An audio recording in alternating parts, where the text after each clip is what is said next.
All right. Well, good morning, y'all. I know it's really early, but you can blame that on Jack. It's his fault. Anyway,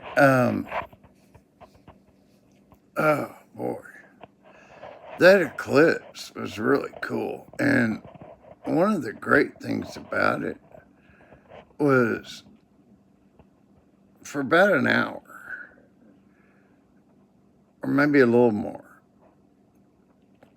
when it got dark, uh, or started getting dark, all the fucking birds, man, they went back to their trees.